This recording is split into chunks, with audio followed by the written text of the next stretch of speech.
Je vais vous raconter une longue histoire qui commence en 1935 avec Einstein et qui se poursuit aujourd'hui avec ce que nous sommes un certain nombre à appeler une nouvelle révolution quantique. Et pour ceux qui veulent en savoir un petit peu plus, en anglais, j'ai d'une part un texte que l'on peut télécharger sur le web, d'autre part un texte qui est la préface des œuvres de John Bell sur les fondements de la physique quantique. Bell's writings on the basics of quantum physics. I recommend you buy it, not just for the preface, but simply because John Bell's papers are all marvelous. At the same time, you'll also be able to read the preface, which develops some of the ideas which I'll be sharing with you today. And if you want to know more about not just quantum physics, but learn more about some other aspects of modern physics, then why not buy the latest edition of this book? It was published in 2005 by Odile Jacob. There are about 12 authors who've written on various subjects of modern physics in this book. It's for an informed but general public, and I think it's something which you should have on your bookshelf if you're interested in science. Today I'm going to take you back to, well, you see, to make the interpreter's life easier and to ensure that the English speakers among us can follow my presentation more readily. I'm going to give you the transparencies, the slides in English, and my talk will be in French. We're going to go back to what's known as the Einstein-Podolsky-Rosen problem, and I'm going to discuss the way in which John Bell developed the problems discussed by Einstein, Podolsky, and Rosen.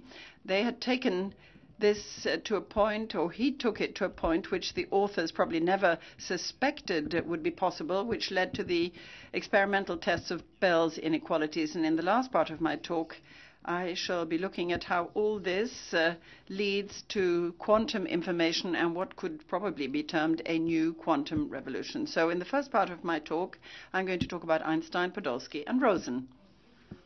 EPR. We all know that Einstein had a rather strange attitude towards quantum physics. There's no doubt about the fact that he was one of the most famous founding fathers of quantum physics. C. Blanc talked about the exchange of energy between rays and matter in 1900. In 1905, Einstein was even more radical. Not only did exchanges happen through quanta, Lichtquanten, light itself is also quantified. It's not just the exchange. The light itself is made up of grains, which subsequently were determined to be photons. From his hypothesis, Einstein draws a number of consequences, and more specifically, as to what one should observe in the photoelectric effect. It will take a good 10 years more for physicists to really take on board the validity of Einstein's theory. At first, no one took him seriously. Medical, the great Medical, conducted some tests and realized that these measures helped to prove that Einstein's theory was wrong. He was an excellent experimentalist, and having conducted his experiments, he found that Einstein was right. And don't forget, Einstein's Nobel Prize was for photoelectric effect and not the theory of relativity. At the beginning of quantum physics, right in the very early days of quantum physics, Einstein moved away from the main trend prevailing at the time, which was being developed by Niels Bohr in Copenhagen mainly. He deviated from the way in which Bohr and his pupils interpreted mathematical formalism. Since the beginning of this week, you've heard all of us say that we all agree on equations and mathematical formalism, but this formalism is so far away from the everyday world that to interpret equations is a real problem. It's a real issue. And the most current interpretation was developed by Niels Bohr and his followers, the Copenhagen interpretation, and Einstein increasingly disagreed with this interpretation by Bohr, and he raised a number of objections. There was the Solvay Congress, where every day Einstein raised an objection, and the next day Niels Bohr responded to that objection. A few years after the Solvay Congress, Einstein raised an objection which I think we can safely say is still around today, and it was presented in this paper, on this article. It's the Einstein-Podolsky-Rosen paper. That's what it's known as. And in this paper, Einstein and his colleagues for the first time discovered that quantum formalism, this mathematical formalism, made it possible to envisage so-called pairs of entangled particles. And at the same time, Schrödinger, one of the founding fathers of quantum physics, he was also a little bit outside the Copenhagen school, where Schrödinger also discovered entanglement, which led him to present a peculiar object, which we'll discuss later on, Schrödinger's cat. But it was Einstein, Podolsky, and Rosen's objection, which ultimately, in the long term, turned out to have the greatest consequences, and that's what we're going to be discussing today.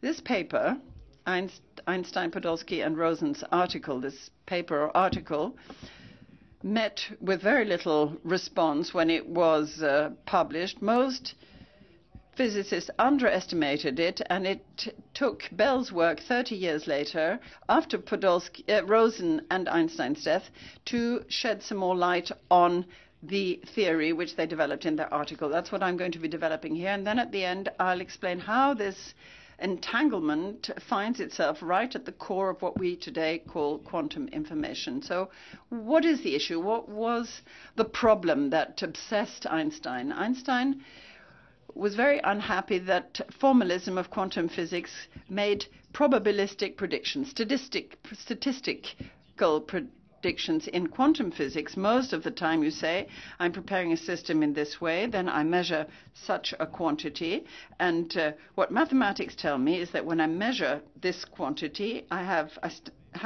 23% of observing result 1, 47% observing result number 2, and if I haven't gone wrong somewhere, then 30% to observe result number 3.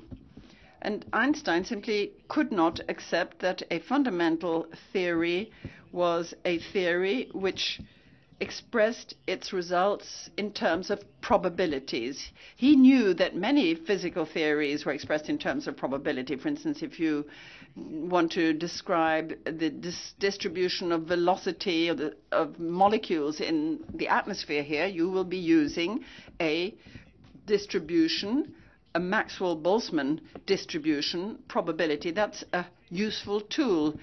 Nobody doubts the fact that each molecule has its own determined velocity, but if you wanted to describe each one, it would be impossible. There are too many molecules in principle. However, you could describe the velocity of each molecule. So probability is a handy tool, but it's not the ultimate answer to describing molecules in this room.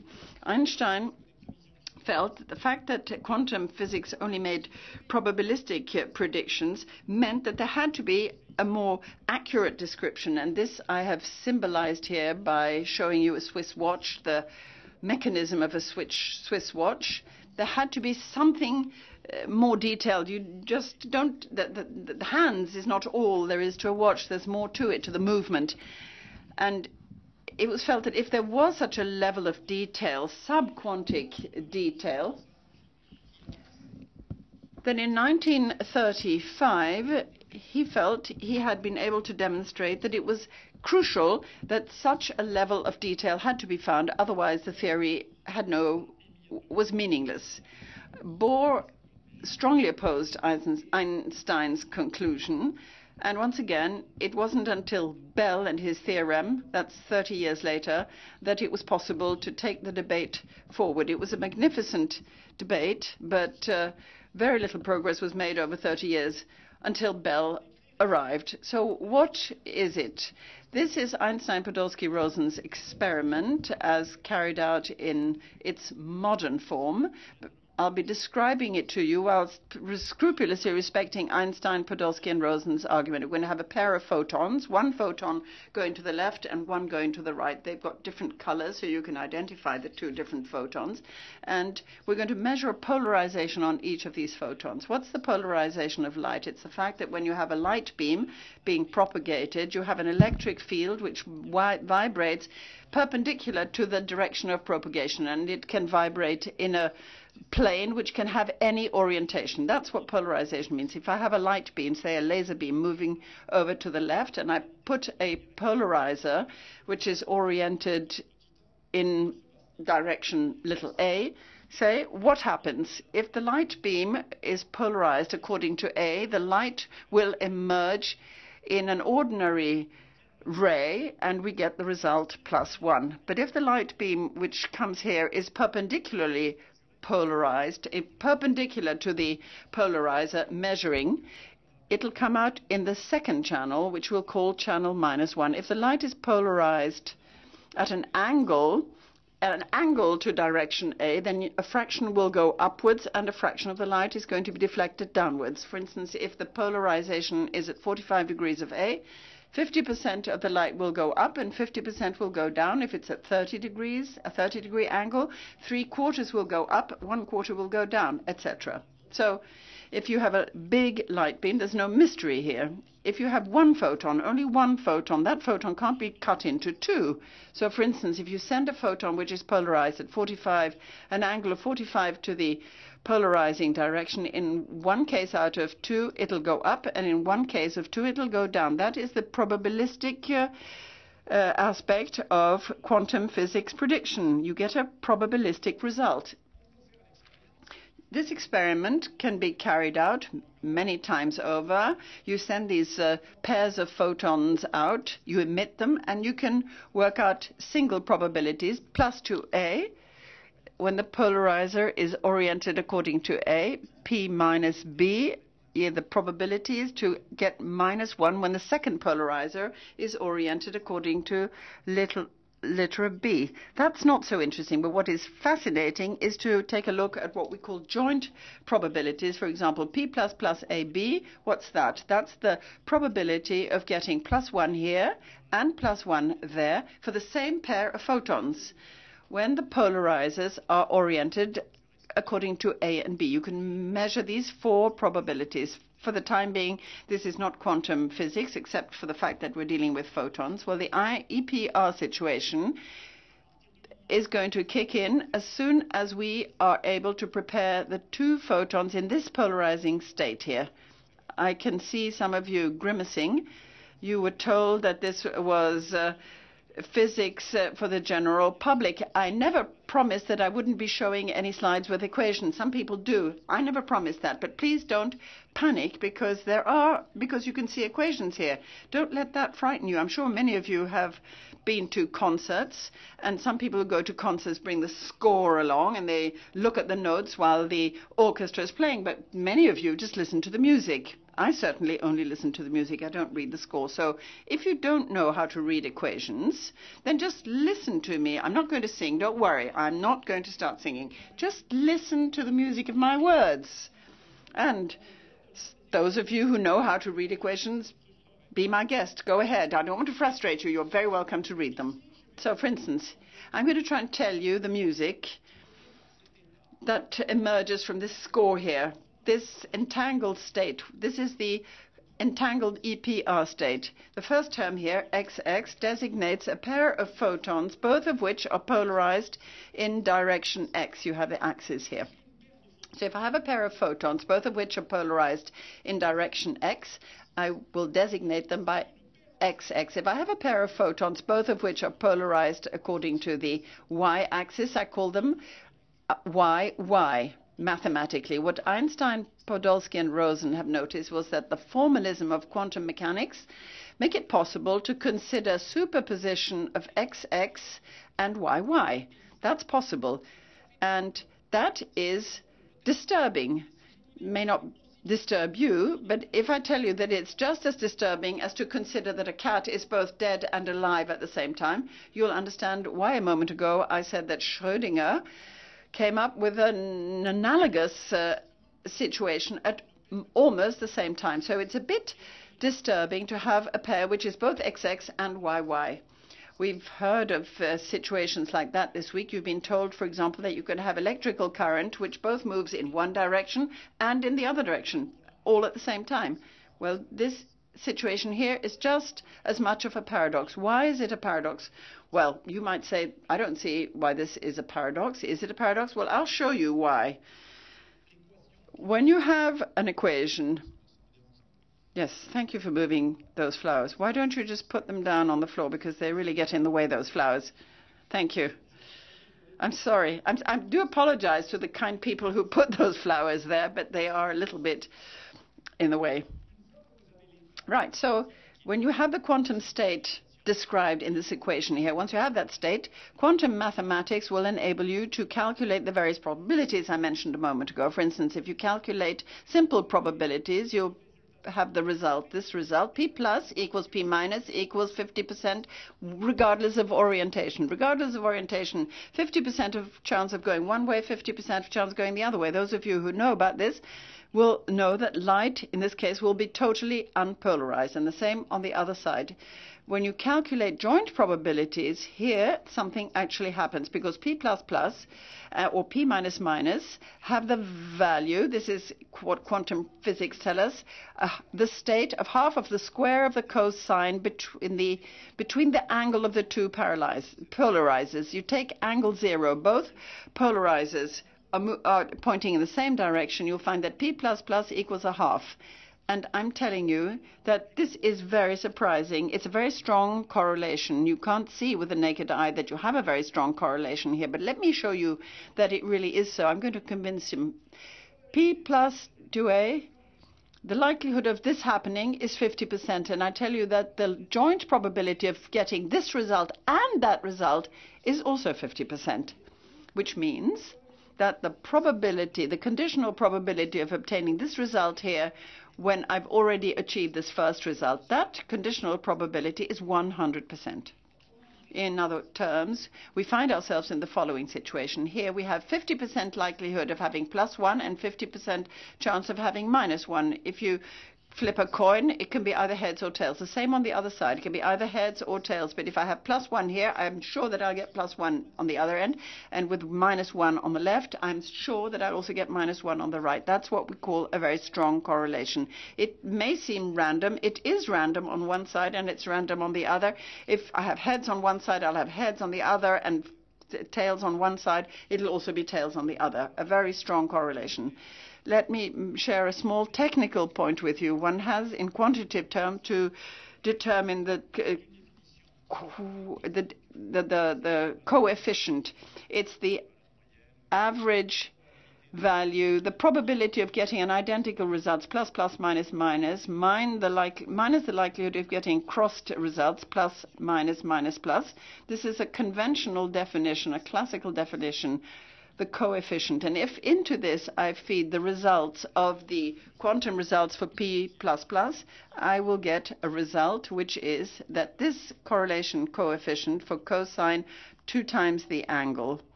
It's not very exciting, but we're going to need this later on. What matters is that you can check that if AB angle is 0, the correlation coefficient is 1.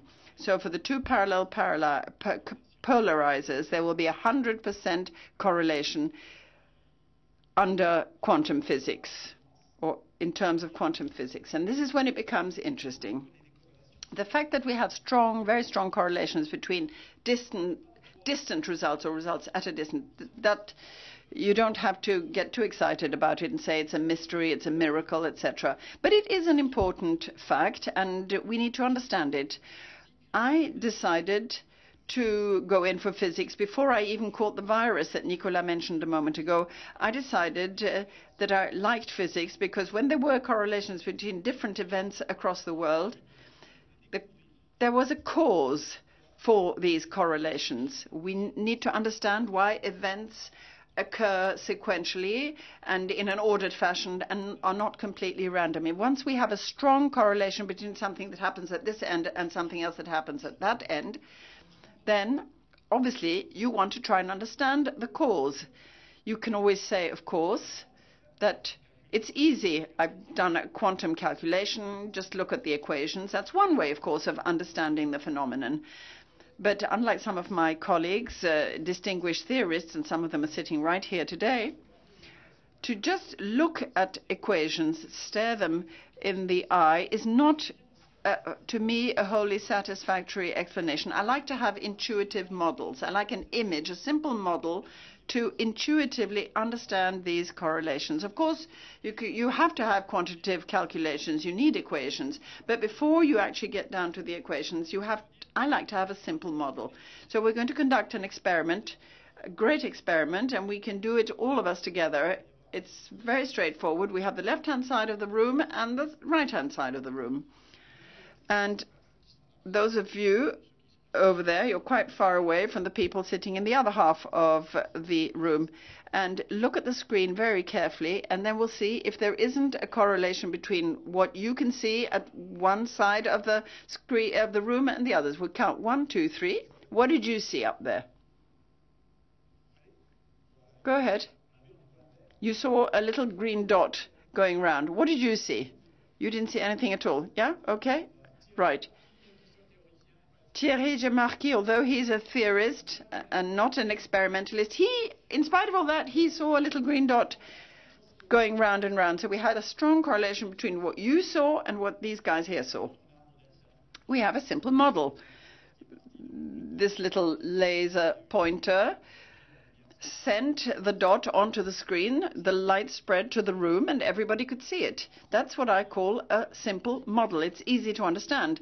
You're not going to start shouting, hey, it's a miracle. There's just a strong correlation, and we have a simple model to illustrate the strong correlation. So that's basically what we're looking for. Now, if you're looking for a simple image, the most basic, the simplest way for a quantum physicist to carry out a calculation, you'd be hard put to find a model, an image, which is as simple as the one I've just described. Why? Well, because quantum calculations are carried out in an abstract space, in a space which describes two particles at the same time, the one that goes left and the one that goes right.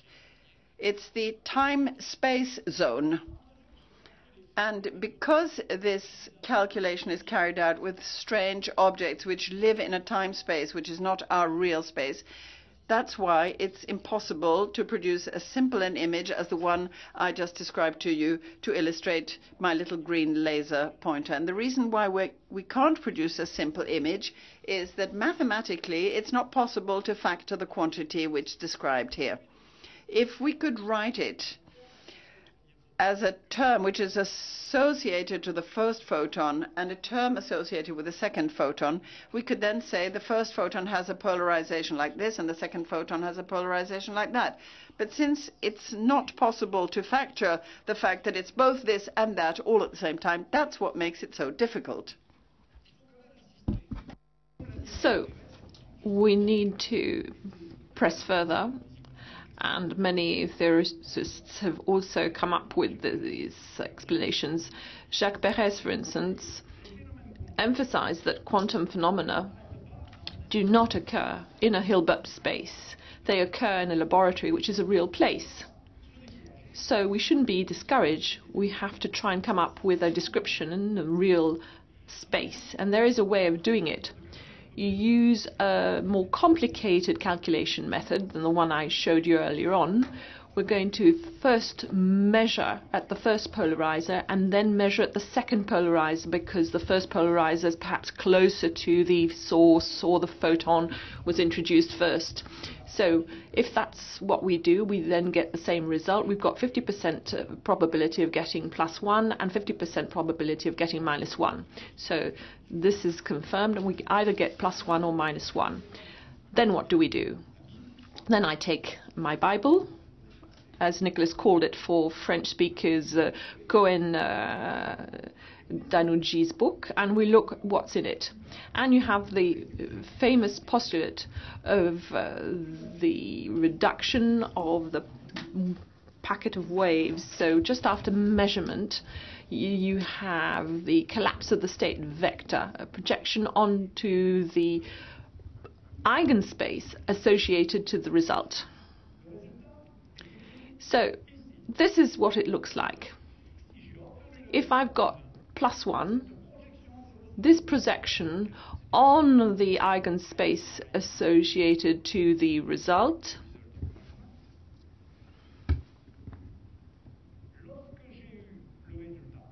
when I get +1, which matches the results of the measurements of the polarization of the photon in this direction, just after having taken the measurement, this projection gives me a pair of photons, and both of them are going to be polarized this way. But if I get -1, this projection tells me that just after measurement I've got a pair of photons. They are polarized perpendicularly towards the lower part of the plane. And that's what you can find in the Bible. Once this is done, I then look at what's happening at the second polarizer. Now, if I get +1, I have this state here, and now I have this state here. If I place the polarizer in the direction that is parallel to A, the second polarizer is polarized according to direction A, and again I get the same pair of photons. If I look at the other result, which matches this prediction here, or this projection here, the second photon has been polarized perpendicularly to A, so again they're here.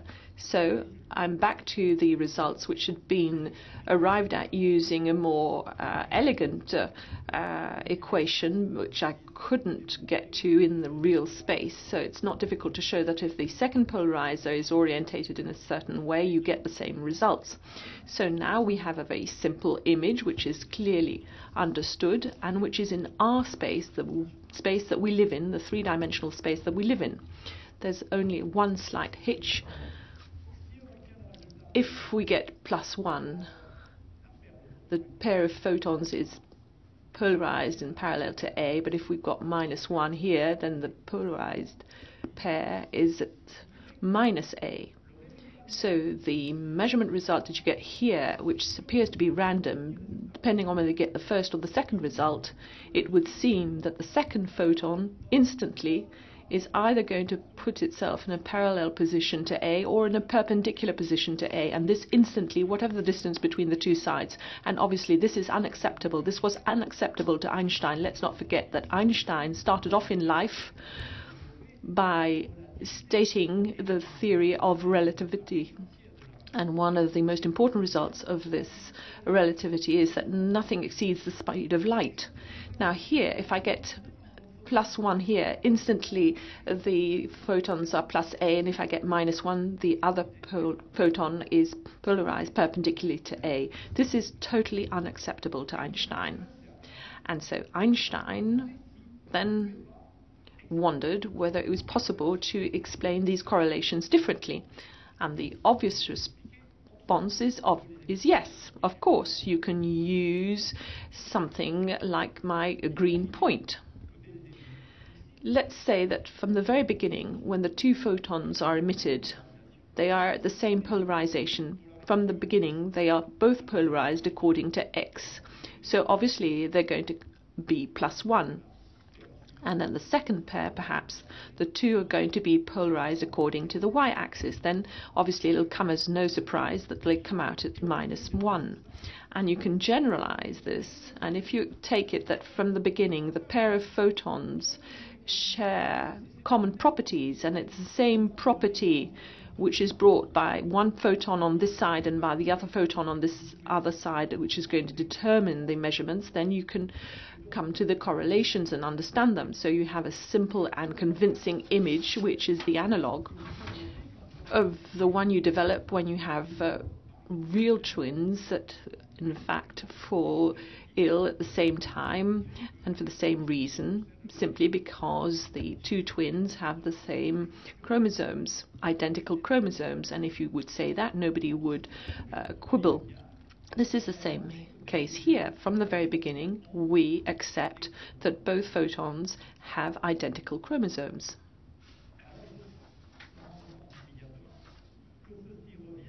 So this amounts to completing quantum formalism, because in quantum formalism all the pairs are described by the famous vector that I didn't describe here. They're all described, all the pairs are described using the same mathematical quantum object, whereas here I'm talking about these pairs that this way, these ones that that way, etc. So I've introduced different pairs from the very beginning. So I'm completing quantum formalism, and obviously Einstein was very happy with this turn of events, because the only reasonable model that I'm familiar with to explain these correlations, I accept that this is the way to go, and therefore I conclude that we need to complete quantum formalism. Niels Bohr did not agree with that at all.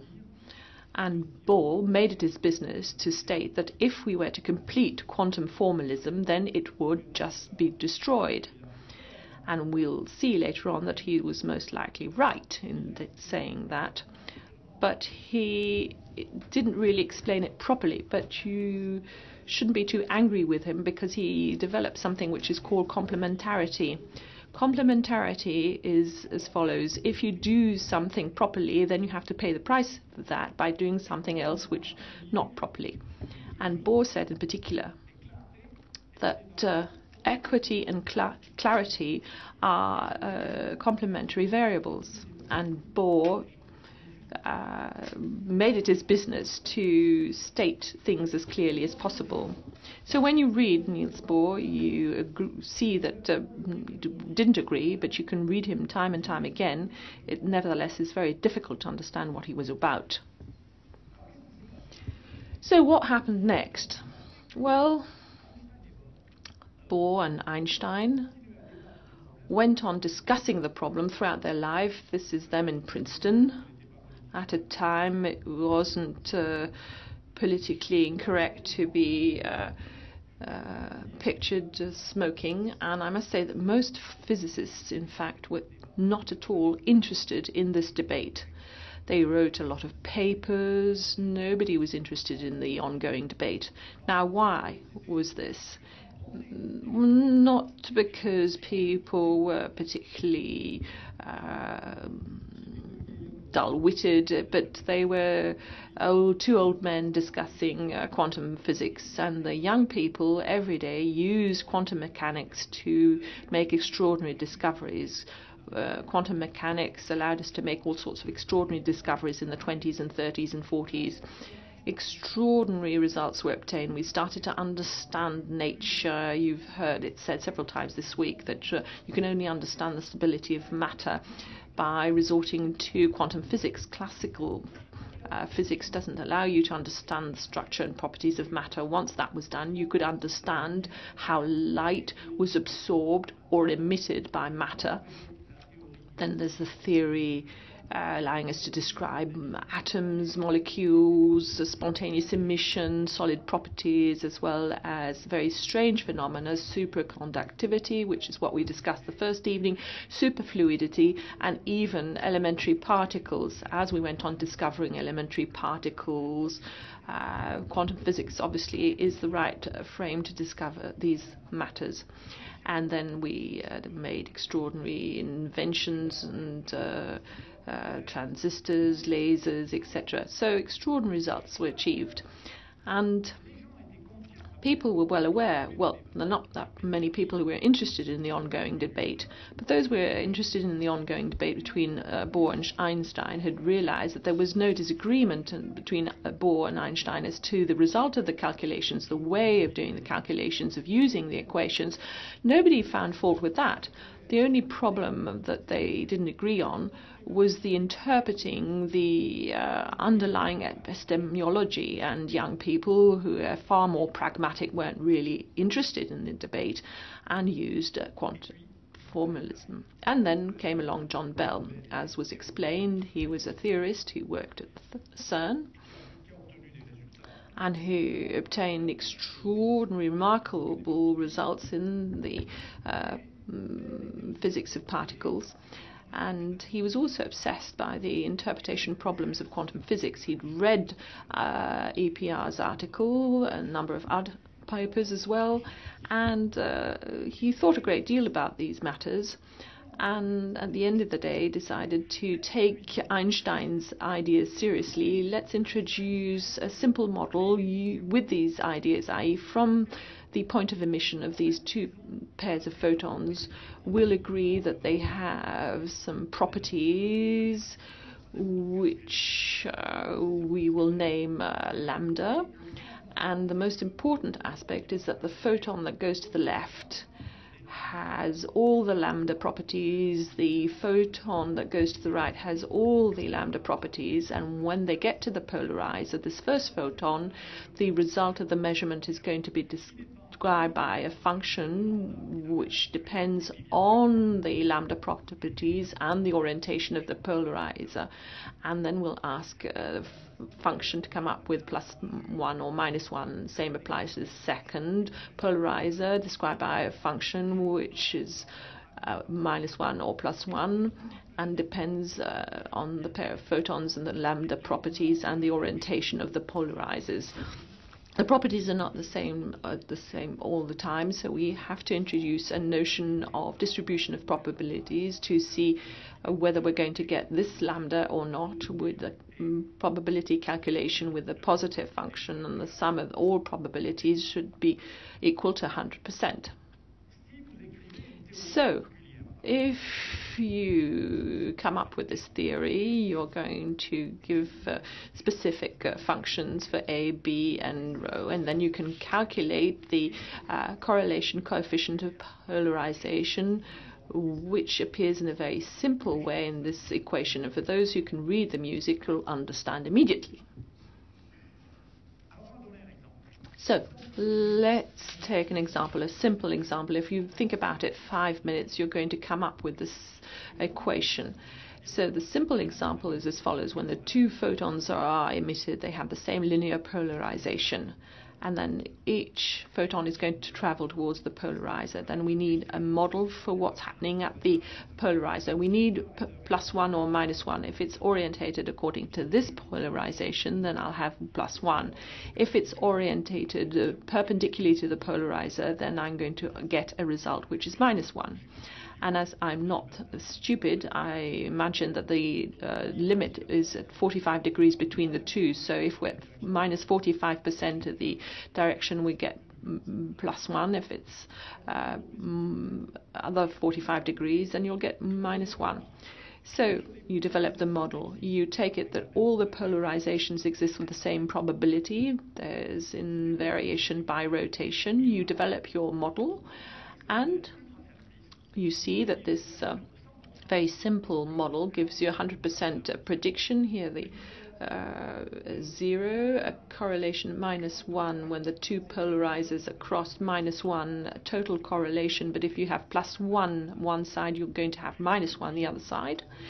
And at 45 degrees, well, there's no correlation, which means that this is totally random, and what is random is non-correlated, and what is remarkable, that is not very different from the prediction of quantum mechanics with the cosine squared of the angle, which gives you the same result as provided for in quantum mechanics. So Einstein's theory was quite correct. So then we again ask our friends who are theorists.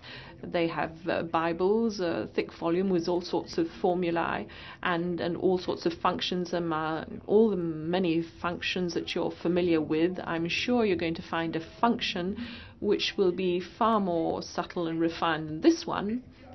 So is there a model that can help us adjust to the quantum predictions for all the angles? So this is what John Bell asked himself. He was a fantastic theorist, and his theorem allows us to answer the question. So please look at the screen carefully, because if you look properly, you'll see Bell's theorem and you'll remember it forever and ever, because it's that. Bell's theorem is no, there is no model, no function, a sophisticated function that would allow you, with this result of a model, to reproduce the quantum predictions for all the angles. So how does it work? This is how it works.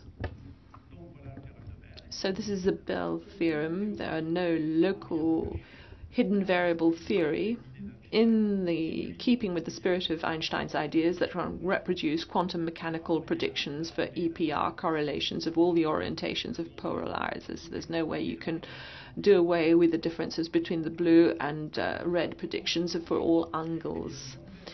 So John Bell can prove that whatever model that you use, without specifying the values for A's, B's and rho's, you can show that there is a quantity S when it is calculated using this model here is between -2 and +2. It's a simple algebra calculation, high school algebra calculation.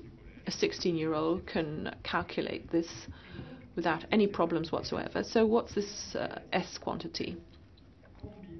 It combines the correlation coefficients that you've calculated, taking two orientations A and A plus and A and B plus. So you're going to have A, B, and you'll combine them all. For all these orientations, you're going to calculate the correlation coefficient with the theory. It's a hidden variable theory.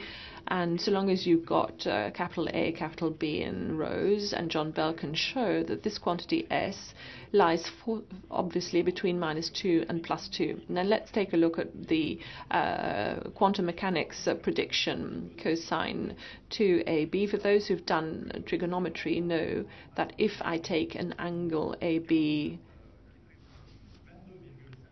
22 degrees and a half, we've doubled that, 45, and the cosine of 45 is 1 over the square root of 2.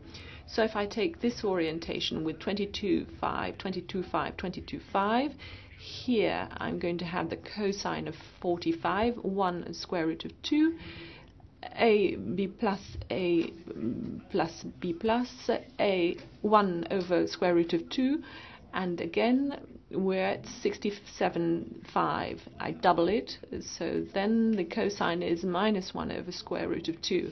So again, I plus 1 over square root of 2. If I look at all these orientations, A plus, B plus, the prediction of quantum mechanics is that S is equal to 2 divided by the square root of 2, which is 2.8, which is bigger than 2, in contradiction with what you should have if the correlations can be expressed using an Einstein-type model. That's Bell's theorem. So, it's no longer a problem of interpretation, it's a problem of conflict between predictions, and you're going to be able to settle the debate once and for all by carrying out an experiment.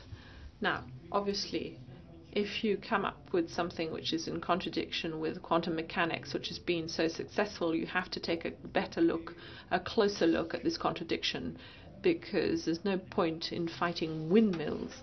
So, let's take a closer look. What needs to be done to achieve these Bell's inequalities? What leads to the conflict with quantum physics?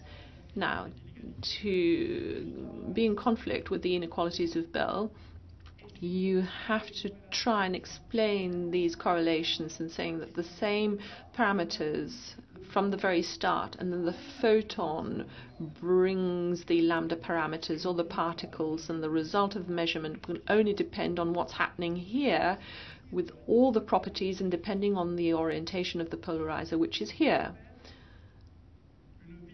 This is what we call a local realistic world view. This is what Einstein was about. If you have a system, it's well defined in the time-space. And if you take a measurement, then the result of the measurement can only depend on the properties that exist here. and the way in which you fiddle with the knobs of the measurement apparatus, which is here. So Bell stresses the importance of the condition of locality to express the inequalities of Bell. He also emphasizes that the result A of lambda A, which describes the way in which this apparatus is going to react to the photon characterized by lambda, could only depend on A and cannot depend on the orientation of the other polarizer, which is far more remote. And if it could, in fact, depend on the orientation of the other, more distant polarizer, then you couldn't demonstrate Bell's inequalities, so there would be a hidden variable theory. So the distribution of probabilities, which describes the way in which the pairs are emitted at source, all depends on the orientations with which you're going to make the measurements. Then you couldn't describe the Bell's inequalities and you'd have a model that does work. So Bell insists on the importance of this condition, locality condition, which is necessary if you want to be in conflict with quantum theory. It's a very reasonable condition. Most experimentalists believe that the result of measurements made here doesn't really depend on the orientation of the polarizer over there, but anyway, anything could be possible. As Bell points out,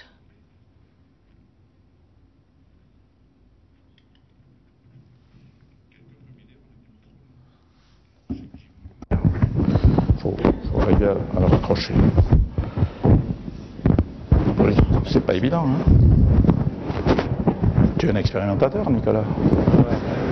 Sinon, j'appelle un théoricien. Hein, ah, voilà le technicien. Je crois qu'on va laisser faire le technicien.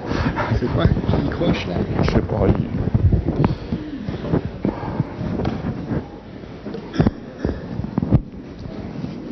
Merci. Alors j'ai été. Oula, ça c'est la. Ah non, j'ai eu chaud là.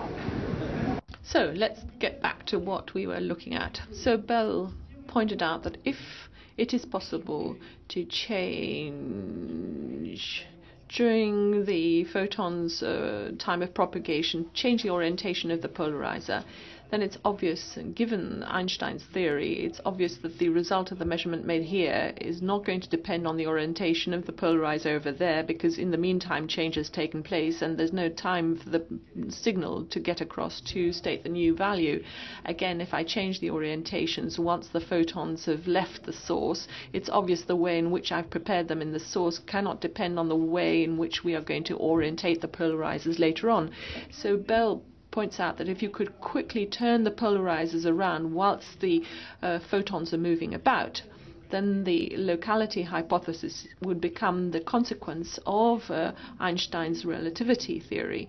So, following on from that, what we understand from Bell's inequalities is that there's a profound conflict between quantum mechanics and Einstein's worldview, which I call local realism, based on relativity.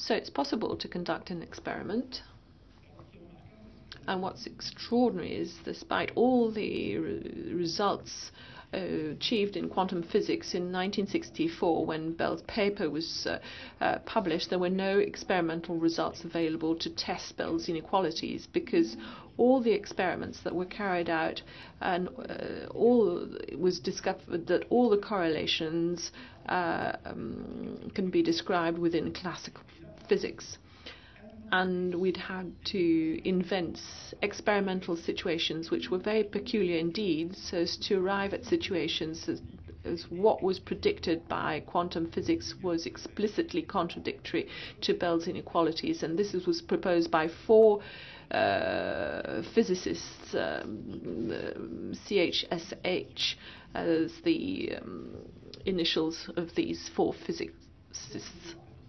And I'm now going to explain this further. 3 periods. The heroic pioneers, the experiments which were conducted in optics between 1975 and 1982. No one, in fact, was competing with us in our laboratory. And then in 1988, a number of experiments took place, extraordinary experiments with the modern generation. And I'm going to talk to you about the second and the third period and the second and third series of experiments. The first series of experiments, I'll just touch upon the period. In 1972, we lived in interesting times. Clauser, who was working at Berkeley, came up with a result which was in violation of Bell's inequalities, but Pitkin in Harvard, Berkeley, Harvard, the two rival universities, Pitkin, working at Harvard, came up with a result in keeping with Bell's inequalities and contradictory to quantum physics. Believe it or not, in a few years later, in 1976, someone right in the middle in Texas, people in Texas are not really known for their knowledge of quantum physics. I mean, when you think of a Texan, you think of something else. So at Texas A&M, agricultural and mechanical, so you could think in terms of quantum mechanics, but it wasn't really what they were about. In 1976, Ed Fry came up with another experiment which came up with the same results that Clauser had achieved in keeping with quantum mechanics. Now, if you look at the diagrams of all these experiments, you would understand that these experiments were very different indeed from the diagrams of the experiments that I showed you early on of ideal thought. And the reason why I became interested in 1975, when I became smitten by Bell's papers and theories, I thought it was such a fundamental debate that the experimental diagram should be, or protocol should be, as close as possible to the theory discussed by the theorists, and that was the purpose of the whole work. So the key point was to first develop a source of pairs of entangled photons far more effective than the ones that had been developed in the past. And to achieve that, I was very lucky indeed, because a lot of progress had been achieved in the field of lasers. Lasers had been invented in the 60s, and in 1975 we could use lasers and determine the wavelength of the lasers, and by superimposing two laser photons I could excite a calcium atom here, so the atom had no choice. The only thing it could do could become unexcited by emitting two entangled polarized photons. Why? This was explained earlier on this week, because of the phenomenon of interference.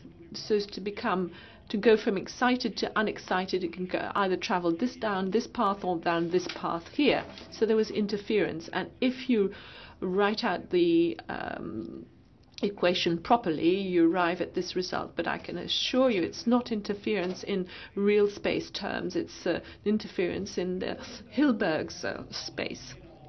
But in a real laboratory, this is what the laboratory looks like. It's extremely complicated. There are 3 lasers involved, vacuum chambers and all sorts of electronics, but the results were extraordinary, because at the end we were able to detect 100 coincidences by second.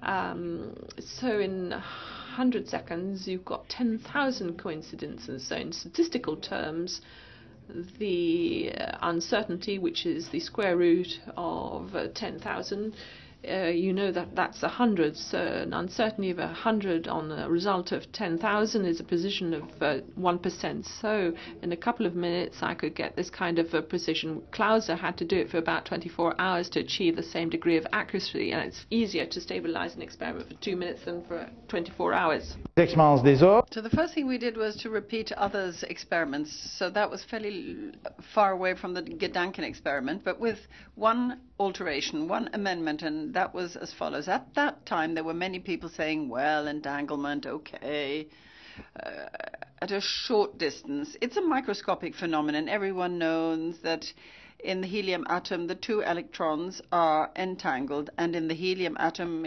they're just a nanometer apart, but that's going to disappear if the distance grows. So we said, what do you mean by a large distance? And the theorists started scratching their head and said the coherence length of a photon. Well, the coherence length of a photon was 1 meter 50. So we put the polarizer 6 meters away. We set them at a distance of 6 meters, and we still got entanglement. Even at 6 meters, we continued to be in breach of Bell's inequalities. So I really got to work on the program, making schemes which were closer and closer to the Gedanken experiment. And this was the first diagram, which was very like the EPR Gedanken experiment.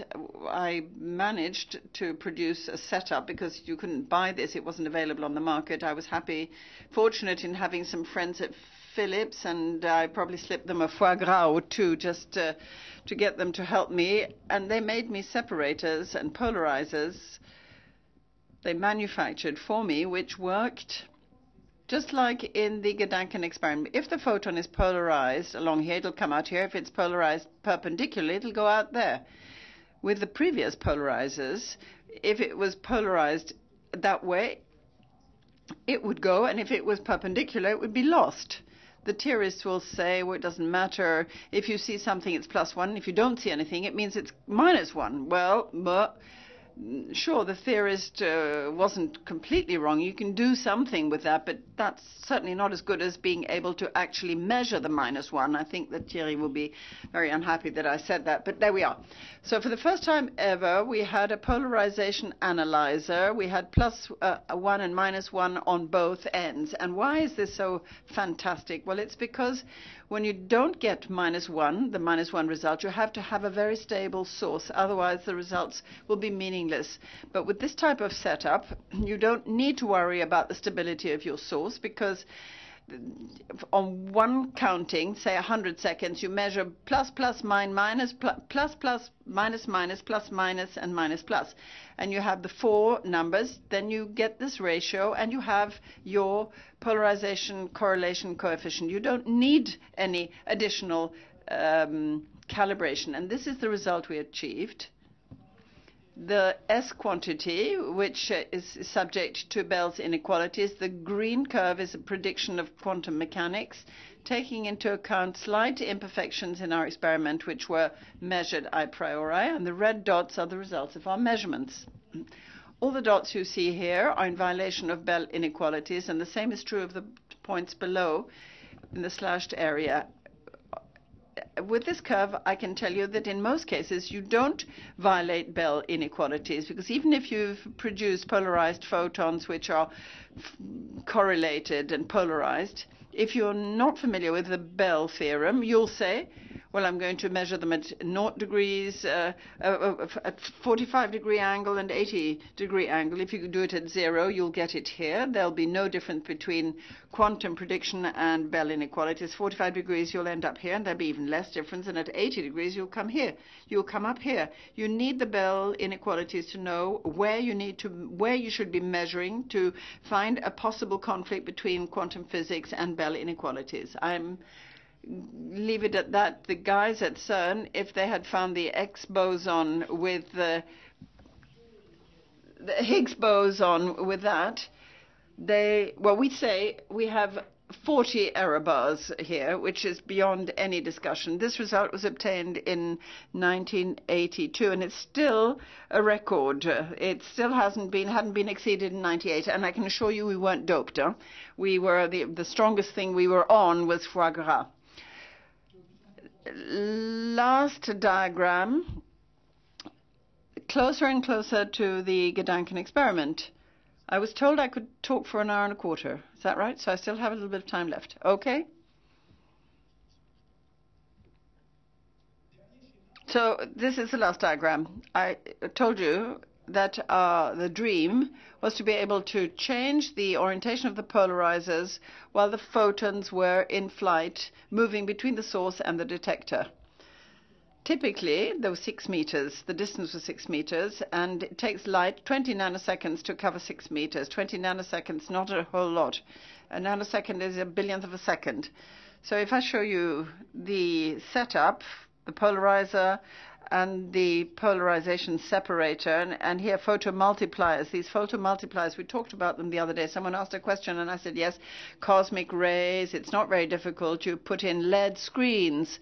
Well, this thing here weighed 20 kilos here, another 20 kilos of metal work here. You can't move all that, turn it right round in 20 nanoseconds. You know, dream on. What we did put together was a sort of optical switch which either lets the light go straight through or move up. It's like a point on a railway track. So either the light moves straight on or it is deviated to the side. And this optical switch, followed by two polarizers, 1A and 1A prime. That's like one polarizer which goes from A to A prime and then from A prime back to A. And you did the same thing at the other end, and you have the equivalent of a polarizer which moves every 10 nanoseconds, a polarizer here which moves every 10 nanoseconds, and you'll be smiling. Well, you won't be altogether happy. Here's our polarizer. That's what it looked like. I'll tell you later on if you want to know why we decided this was better than all the heavy crystals. The experiment was pretty tough because with all the switches, it reduced the signal. Instead of doing it in 2 minutes, we needed a quarter of an hour, and a quarter of an hour, it's a lot more difficult. You need to take more measurements. The experiment has to be kept stable for hours and hours. That was a problem. We overcame that. And then I think I should also point out that we switched almost periodically. I say, well, the generators weren't stable, but still, there was a regular switching. Whereas in an ideal situation, it would have been random, but that wasn't possible with our principle. We did the experiment, it existed, and it was performed by. We didn't do this for too long, but over a reasonable period of time, we found violation of Bell inequalities by past 6 standard deviations. The measurements on both sides were separated in relativistic terms. In other words, there was no possibility for the two sides of the setup to communicate with each other.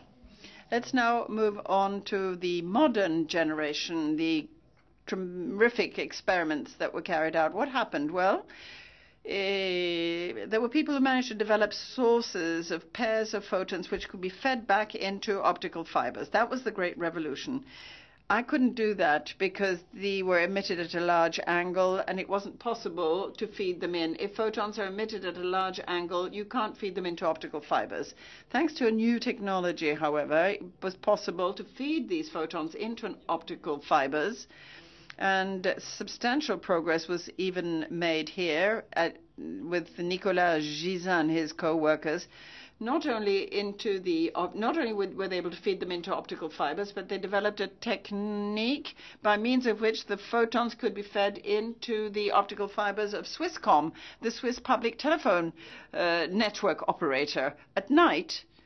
I imagine you had to do this at night. You weren't allowed to do it during the daytime. So at night, while people weren't phoning so much or using the internet all that much, so at night, Nicolas was entitled to put his entangled photons in Cornavin, and he measured in Bellevue, and he measured in Bernay. I'm not sure what the distance is between these various points, but a couple of dozen kilometers. I said a moment ago that we were so proud to be able to say that we had entanglement over 6 meters. Well, he managed over 30 or 40 kilometers, and that's quite something. Same year, 1998, Anton Zeilinger, using optical fibers, but these were researchers' optical fibers. I'm not sure whether the Austrian telecom operator is less cooperative and less understanding than the Swiss one, but anyway, they did it in an experimental setup, and they basically repeated our experiment. In other words, they switched the orientation of the polarizers while the photons were traveling on the fibers, but they were pretty long. There was time they were able to randomly select the orientation of the polarizer, and they managed to establish agreement with quantum mechanics. To put it in a nutshell, or to take a little bit of a shortcut, I think we can say that there was still some imperfection. And there was the so-called sensitivity loophole. Because detectors don't detect 100% of photons, somebody who is in favor of the theory of hidden variables would say that, well, there was somebody in Boulder who used trapped ions, and his experiment was used to test entanglement with detectors or with detection methods with 100% sensitivity. These ions are 1 micron apart, so he wasn't able to test the locality side of things. But I think it's reasonable, looking at all the results achieved, it's reasonable to draw the conclusion that Bell inequalities have been violated in a highly convincing manner. And I think it's fair to say that Einstein's vision of the world, namely local realism, is untenable. We have to move away from this world view. What does this all add up to? I'm coming slowly but surely towards my conclusion. Well, Einstein himself actually had considered that one had to give up local realism. Not that he had to do so, but he argued ab absurdum. He said, if you don't agree with what I'm telling you, well, then this is what you're going to have to accept. And it was so unacceptable that he hoped to have been able to prove his point. But today, with violation of Bell inequalities, we simply have to give up this theory of realism. And what we have to accept are words, Einstein's own words. We either have to drop the need for independence, we'll come back to this later on, either drop the need for independence of physical realities present in different parts of space, either you do that, or you have to accept that a measurement carried out on a first system will instantaneously, that was Einstein's word, it will instantaneously change the real situation of S2. So Einstein says, if you don't accept my worldview, then you have to accept that there is no independence between what happens here and there. And when I say here and there, I'm talking about space-time. Nothing can connect these two volumes in space-time unless it can travel faster than light. So, in fact, he's saying you have to accept that there is no independence between the two sides. And if you measure here, then it will inevitably affect what happens there. This is what some people refer to as quantum non-locality. The fact that you have to accept that if you absolutely want to have images, then you have to accept the idea that what you do here will affect what goes on there. Some physicists prefer to refer to quantum holism. And to use that term, holism, what does it mean? It means that it's all one entity. It means that a pair of entangled photons or particles make up a whole, and that you're not allowed to consider that it is the sum of what you have here and of what you have there. The property of the whole add up to more than the sum of the property of part 1 and part 2. The two added together. I'll come back to that in a moment because it's very important when we begin to talk about quantum computing. I'm now going to embark on the third and last part of my talk. These incredible properties of inequality have resulted in a new aspect here, which is quantum information. And as I see it, we're heading towards a new quantum revolution. What's happened is that in the early 1980s, Feynman in particular, and other physicists as well, said we're going to use these extraordinary quantum properties, entanglement, we're going to use entanglement in order to process information differently and to propagate and disseminate information differently. So there we saw the concepts of, or the ideas of quantum computing, quantum cryptography, and quantum teleportation arising. These ideas came up. Quantum entanglement is at the basis of quantum cryptography, teleportation, and computing. I'm going to give you a quick rundown on this, but my colleague tomorrow will be developing these aspects more fully. Quantum cryptography. Here we have two friends, Alice and Bob, and they want to exchange a coded message. And there's a horrible spy called Eve. Let me explain to you why Eve. Well, The Americans call people who listen at doors eavesdroppers, people who listen at the keyhole. And so they decided to call the person who's listening in, the spy, call him Eve for eavesdropping. So until not so long ago, I used for Eve a beautiful Renaissance painting of a lightly clad Eve with the serpent, and I was severely criticized, not by Calvinists, but by feminists, because I showed them this beautiful Eve. So now I've decided to illustrate Eve by using this ugly man with a horrible moustache. I mean, you know what ugly men with moustaches look like now, don't you? Well, so here we have the eavesdropper, the spy, who's bent on intercepting the message being sent by Alice to Bob or Bob to Alice. The essence of cryptography is that if there is a key, if you have a key, a random series of ones and noughts, which is the same for Alice as it is for Bob, and if Alice encodes her message using this key, Bob can decode the message using the same key, and mathematically we can prove, Shannon's theorem proved this, we can prove that it's impossible to decode the message. But there's one condition which has to be met, and that is that the key be used only one time. So Alice and Bob exchange a message. Alice says, I'll see you tomorrow, meet you tomorrow, okay, sends the message, and then she changes her mind. But she is not allowed to use the same key again. She has to have a new key. And what it boils down to is that you have to be able to give Alice and Bob identical keys, and without horrible Eve, the eavesdropper, without him being able to intercept the keys. Once the keys have been distributed, that's it. So how do you go about distributing at a distance two identical keys in a random matter and make it absolutely secure? And the answer to that is you can do it by using the laws of quantum mechanics. Arthur Eckert developed a method which uses entanglement. If you take a pair of entangled photons, it's only at the last moment that you know if you have +1 or -1 here, but then you'll know that you'll end up with the same thing at the other end. So you can't spy or intercept anything. If there was anything to intercept, then that would mean that there were some hidden variables. So provided Alice and Bob occasionally carry out the Bell inequality test, they can telephone on a normal telephone and make sure that they've violated Bell inequalities. There's no hidden variable then, and if there's no hidden variable, nothing can be intercepted. It's only at the last minute you either get +1 or -1, and then you receive +1 or -1 at the other end, but that happens at the very last minute.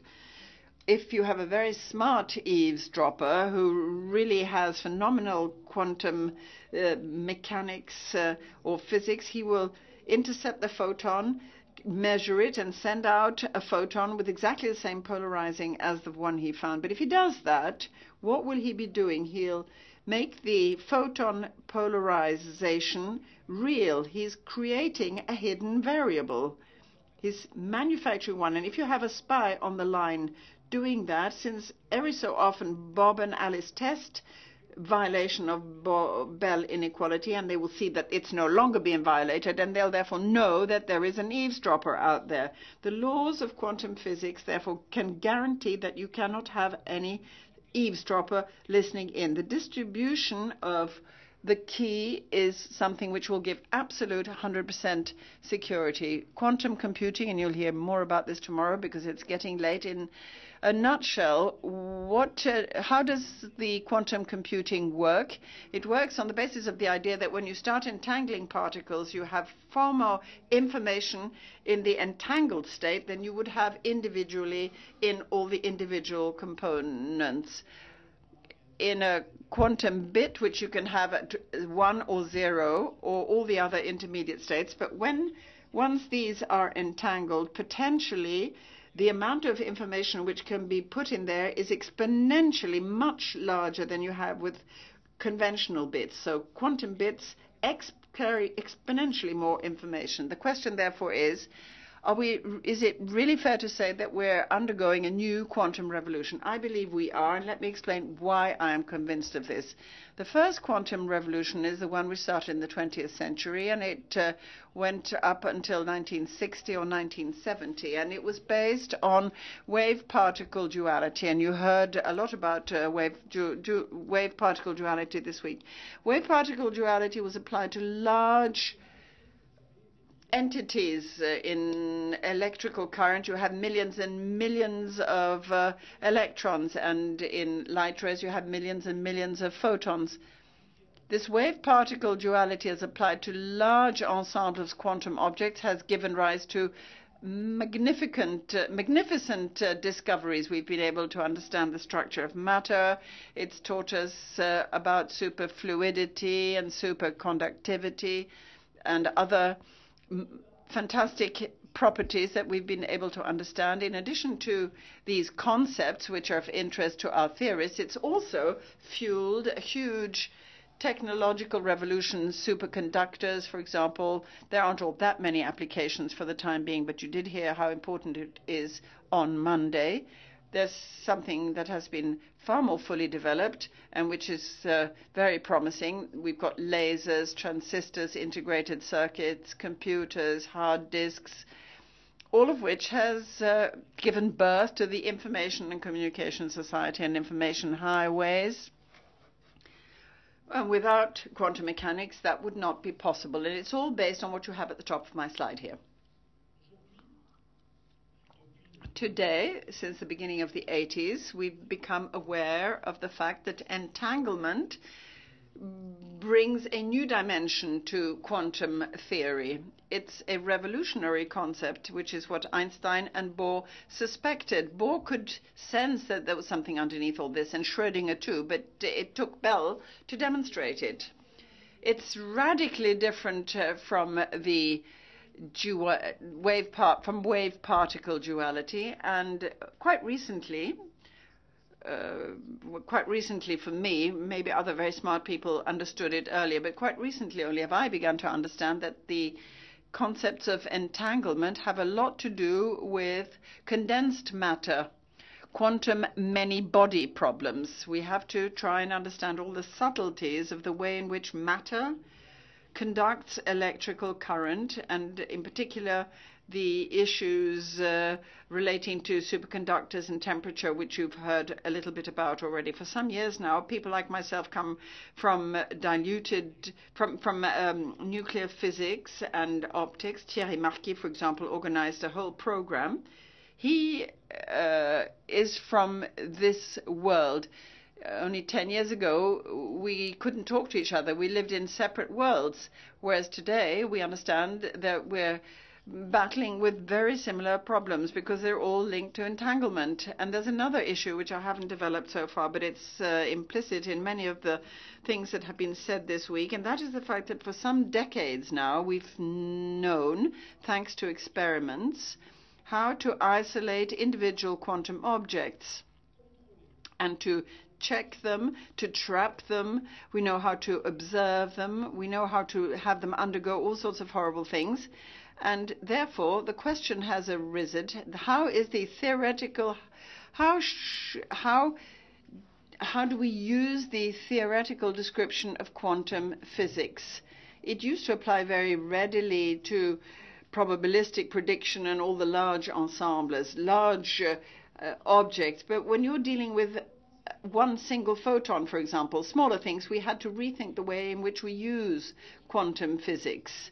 Today we know how to describe it in theoretical terms, and we know about experiments. We can handle atoms and photons and electrons and ions, and even some of our colleagues today are able to have tiny little microcircuits which behave in a quantum manner. In other words, we go beyond natural quantum objects and are starting to be able to actually artificially create quantum objects. These ingredients together, the understanding of the importance of entanglement and the fact that we can control individual quantum objects, that adds up to a new quantum revolution. The question is it going to lead to a technological quantum revolution?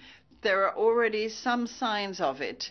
Quantum cryptography, for example, is already working. Nicolas Gisin, I think, is one of the first people who really helped to develop applications in this field. His group worked on techniques which make it possible to use ordinary fiber optic networks. Here you see a link between Geneva and Lausanne. It's used daily by some customers. I wasn't told how many customers there are. If we were in America, I'd be absolutely sure that it's the American army. But since we're in Switzerland, I'm sure it's chocolate manufacturers who are using this new link. Anyway, whatever the matter, it works. It clearly works. What about quantum computers? Well, I don't think we can buy one yet, unless, of course, Professor Blatt decides to sell a quantum computer in the near future. We'll hear what he has to say tomorrow. For the time being, quantum computing is a fascinating issue. It's a matter which basically boils down to the question as to how big an entangled quantum system can be. Is there a maximum number of microscopic objects which can be entangled? And this actually brings us back to Schrödinger's cat. The question is, can an object which is as large as a cat, for example, display these fantastic quantum properties like entanglement? In quantum physics, where we're trying to entangle larger and larger quantum objects, in conceptual terms, it's exactly the same as Schrödinger's cat and that issue. I've had problems with feminists, as I already told you, and when we're working on Schrödinger's cat, we have to be careful because you might get into trouble with the Animal Protection Society. The SPCA called on Professor Schrödinger and got angry with him because of the way he treated his cat. So we have to be very careful when talking about Schrödinger's cat. But on a more serious note, it's a highly interesting issue, and tomorrow you'll hear about this. I don't know whether Rainer Blatt will talk about Schrödinger's cat, but I'm pretty sure he's going to talk about quantum computing. Having said that, all I can say is that these are fascinating times, and I'd like to thank you all for your attention.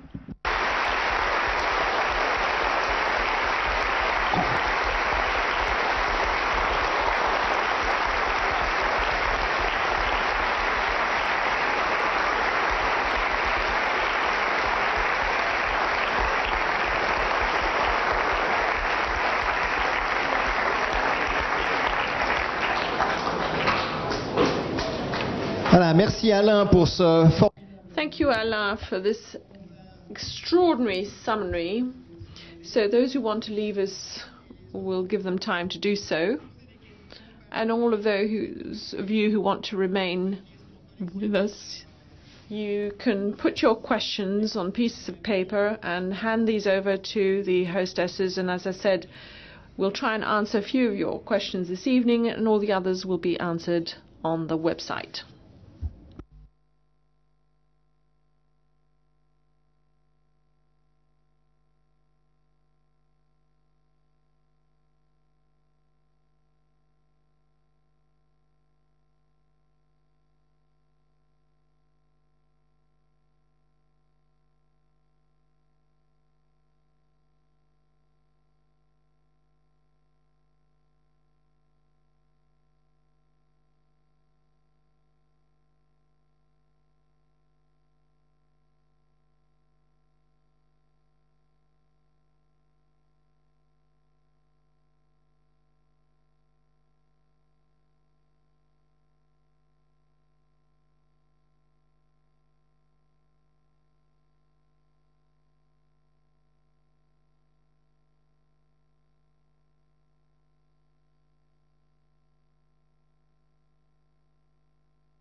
thank you for the advertisement. What?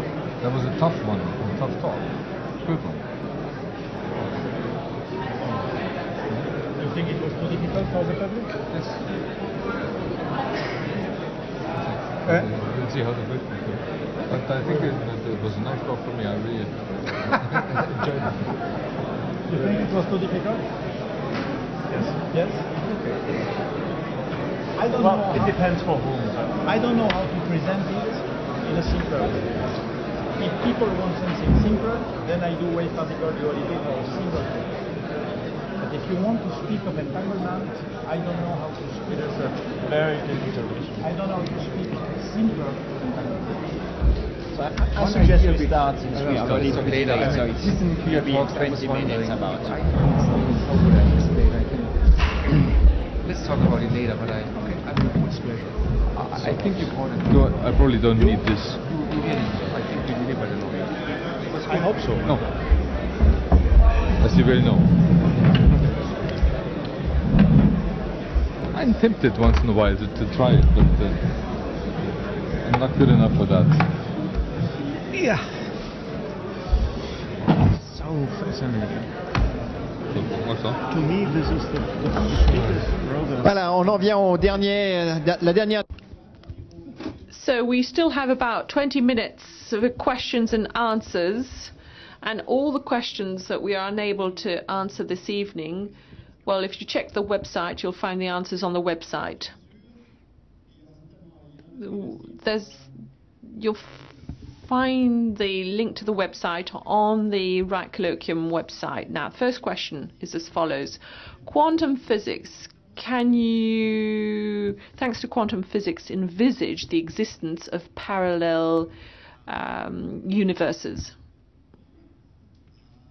In English, the question is, does quantum physics allow one to think of parallel universes? So,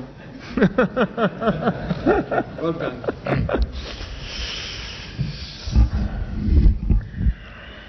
Well, in the understanding of an experimentalist, the concept of parallel universes means that if you have a particle in a quantum mechanical superposition state, it can be here or it can be there, that the possibility to detect it here and the possibility to detect it there are realized in two different worlds. And we live in one world when we detect the particle here. But there is another world, another universe, where the particle is detected over there, and those worlds exist in parallel. So every time a quantum measurement process happens, another parallel world opens up. Yes. So that is my understanding what the concept of parallel universes mean. As a physicist, I would say this is philosophy and not science, because the standard interpretation of quantum mechanics that I simply have a 50% probability to find the particle here, and that's what it is, that this description is indistinguishable from a description invoking parallel worlds. So for me, the concept of parallel universe is a rather strange view how you can describe what experimentalists observe, but most experimentalists prefer a description where there is only one world, namely our world. Ok, on va pas je vais pas traduire ça, je vois que vous savez pas tous évidemment la traduction. Johan voulait dire quelque chose. He said it so well. Okay, yes. No, he said it very well, but it should be... Et toi, tu peux parler français. Hein. Ah oui, pardon. Il faut dire... You have to tell the audience that we have with us colleagues who are very respectable physicists, who are not charlatans or quacks, who think that this concept of parallel universes is the best way of representing quantum physics. I'm like Wolfgang, I'm an experimentalist. I find it very difficult to discuss matters in terms of multiple worlds, but we have respectable colleagues who believe it's the only logical way of expressing this in terms of quantum formalism. As there are none of them here this evening, we have to state, nevertheless, that they do exist and that they are very respectable indeed. Second question. Entangled states. Why isn't it possible to pass on instantaneous information? I see that people have read the slides properly. Even if there's quantum non-locality, even in the pictures of what we're showing and what we do here influences immediately what's happening on the other side, we cannot transmit the information instantaneously. I cannot resist the temptation of showing you two slides that show exactly that. The idea is follows. Arthur, so I've changed the names. Arthur has replaced Alice and Bob. This time we're talking about a man first. Arthur is going to change the orientation of his polarizer. Once the orientation has been changed, when the photon arrives here, given the description I've given you here, it seems to influence the position of the polarizer here. So Beatrice on the right-hand side, is she informed instantaneously that Arthur's changed the orientation of the polarizer? The answer is simple. If she looks here, the answer is no, because she's got a 50% chance of having minus or plus 1. Nothing has changed as far as she's concerned. But if she compares these results to the results that they get the other side, as the correlation depends on the angle of the two polarizers, she can find out that the orientation has changed. But to do that, she needs someone here to look at the results here, picks up a normal landline and rings her up and tells her the results, and the landline phone is not going to go faster than the speed of light. Sounds stupid what I've just said, but in reality quantum teleportation works exactly the same way.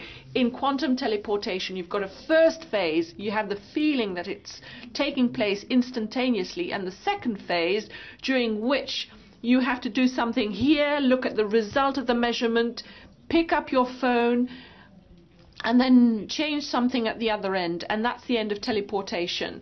So the fact that there is a quantum channel that seems to be instantaneous, but that the only operations seem to be useful and adding an additional channel, seems to be catching on, this idea.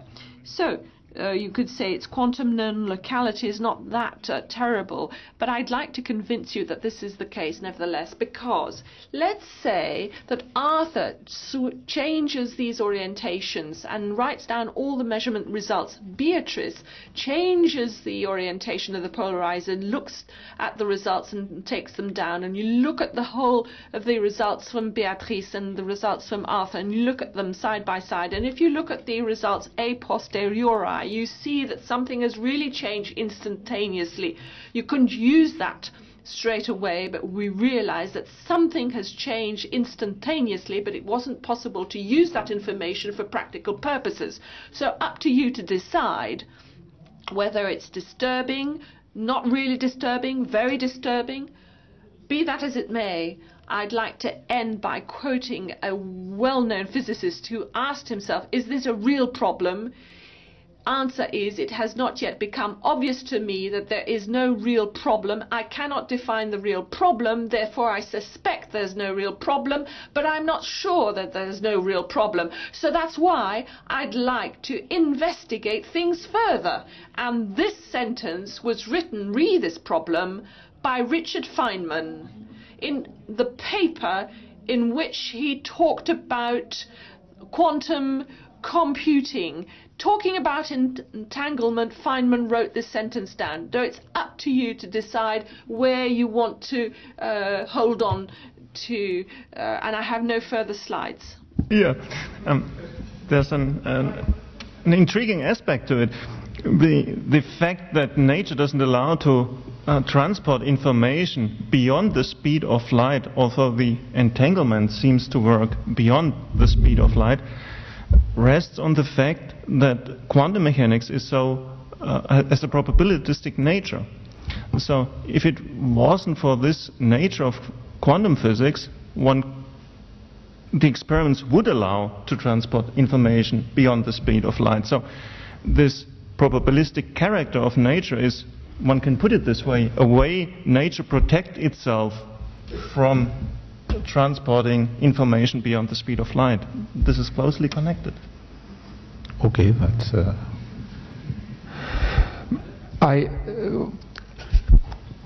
There are aspects which are important in that quantum statistics is different from classical statistics. But since we just talked about changes, information which we suddenly have about a remote location, let me try to give you a demonstration. I have a coin here and I share the coin with Rainer. Close your hand. And you don't know who has the coin. And now I suggest we send Rainer to the moon. I mean, I could go to the moon, but I prefer to stay here. So now assume Rainer has gone to the moon, and it takes light a second to travel to the moon. So assume Rainer is on the moon. And now I open my hand for you. Here is the coin.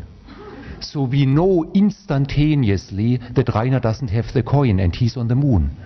So we can predict that instantaneously. We have instantaneous information what happens on the moon and what Rainer would discover when he would open his hand. There is no contradiction that because we know the coin was either here or there, we have instantaneous information what is happening on the moon in this moment when Rainer opens his hand. But there is no way how we can send any information from the Earth to the moon by exploiting this correlation. But you should ask that your model of the coin is a hidden variable model. Yes. But this is a statistic, you can't explain what... Okay, but you should say that this cannot be the explanation of violation of Bell's inequality. No, this has nothing to do with Bell's inequality. Okay. I just wanted to demonstrate... What you show is an example of hidden variable. But also, exactly, the coin is a hidden variable, but yes. I simply wanted to demonstrate, and I hope the demonstration was convincing, even with Rainer staying here, that to gain instantaneous knowledge about what happens elsewhere, it is as if information flows faster than the speed of light, but this is not a contradiction, because the correlation that there is only one coin was created already earlier. It's not that this information, this correlation has moved faster than the speed of light, it's just the information, our knowledge.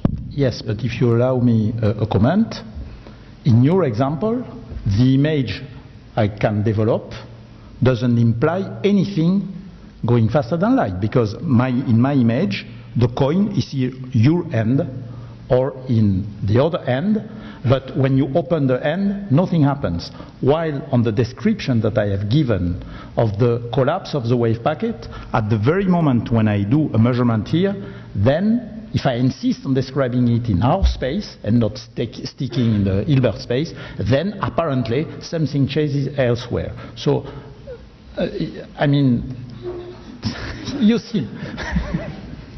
I completely agree with Alain that this is not explaining Bell's inequality. Okay. It just demonstrates statistics and information. But the quantum mechanical case is much more surprising, yes, and much stronger. Yes. Yes. Okay. Donc en tout cas, on a une bonne démonstration que. So we have a demonstration that interpreting problems lead to ongoing debates, and if David Gross was with us this evening, we'd have an even longer discussion about the matter. Next question.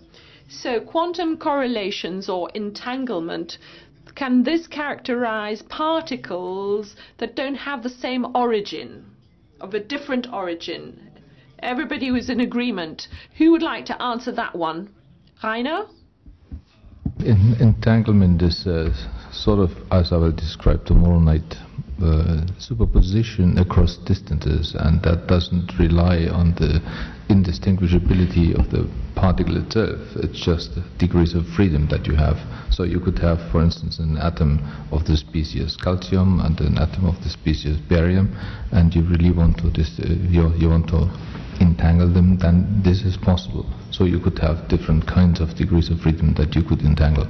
And so, for example, you could entangle a degree of freedom of a particle that is an internal state of the electron being up and down or in a certain superposition, and, for instance, a motion, as we will see tomorrow. There's plenty of ideas. Alors on continue, je pense d'ailleurs demain. So Rainer tomorrow is going to talk to us about teleportation, and if you teleport an entangled particle, you will be able to show entanglement, though this will be demonstrated tomorrow. It's another simple question. Can you entangle several photons amongst themselves? I'm not going to ask any one of you to answer these questions. Come along tomorrow evening, you see that you can entangle all sorts of things. The second question, a specific question for Alain. According to you, what's the practical application which is the most disturbing to do with entanglement? Derived from entanglement, which is the most disturbing? Well, the quantum cryptography diagram that I showed you, the Eckert diagram, because this idea that because it happens at the very last moment, right up until the moment where you take the measurement, the result is not predetermined. I find that this is an extraordinary idea of the impossibility to spy on, because there's nothing to spy on. The quantity to spy on does not exist yet. It's only going to become created later on. I think that's fascinating. It doesn't yet exist. Everybody agrees. Good. Fantastic. I'm not going to contradict you. I'm not about to contradict you. Far from it. And a far more subtle, difficult question. We've noticed with entanglement that you can do away with this concept of space. Can we do away with the concept of time as well? Yes, to a certain extent, because one of the properties, one of the characteristics, insofar as we try and describe these phenomena in the real world, in the real space, what's remarkable is that as events are separated by the space interval in relativity terms, nothing that can connect them that would be faster than the speed of light, then the concept of time no longer exists. So at will, by changing the system of reference, by moving more or less quickly from the laboratory, you can at will decide that an event takes place before another, or that an event takes place after another, and the time order is no longer absolute. So yes, the problem of quantum non-locality is involved, of course. Everybody seems to agree. Fantastic. Another question which sums up everything that's been said. Somebody who's listened very carefully to what you've said. So at the end of the day, says the question, the photons A and A1, what do they do? How did they go about their business? They obey the equations of quantum mechanics. That's what they do. No. Anything to add? The photons at the end of the day serve to make a click in the detectors, or they simply die, unfortunately.